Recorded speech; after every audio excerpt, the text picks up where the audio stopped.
সকলকে জানাই আমার শুভেচ্ছা ও সালাম। আসসালামু আলাইকুম। আমি Rituparna, diploma in nursing science and midwifery কোর্সের নবম ব্যাচের একজন ছাত্রী। এসো নতুন করিবরণ তোমাদের আগমনে, ধন্য হোক এ ভুবন। আজকের এই বিশেষ দিনে আমরা সবাই একত্রিত হয়েছি আমাদের নতুনদের সঙ্গে পরিচিত হওয়ার জন্য।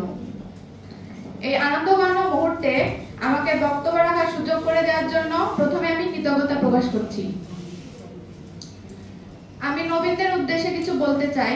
আমি আমার ভর্তি হওয়ার আগের অনুভূতি এবং পরের অনুভূতিগুলো আমি প্রকাশ করতে চাই। আমি ভর্তি হওয়ার আগে আমার নার্সিং ভর্তি পরীক্ষায় আমি যখন সরকারিতে চান্স পেলাম না, তখন আমি সিদ্ধান্ত নিয়েছিলাম যে আমি বেসরকারিতে ভর্তি হব। এবং তারপর থেকে আমি রাজশাহী জেলার প্রত্যেকটা প্রতিষ্ঠান ঘুরে ঘুরে দেখেছি এবং চেয়েছিলাম যে একটা সুনির্দিষ্ট ক্লাসরুম থাকবে, একটি ল্যাব থাকবে, একটি পরিপাটি লাইব্রেরি থাকবে, পর্যাপ্ত সংখ্যক টিচার থাকবে। এগুলো সবকিছু আমি চেয়েছিলাম এবং এম রহমান নার্সিং কলেজে আসার পর আমি এই সকল সুবিধাগুলোই পেয়েছি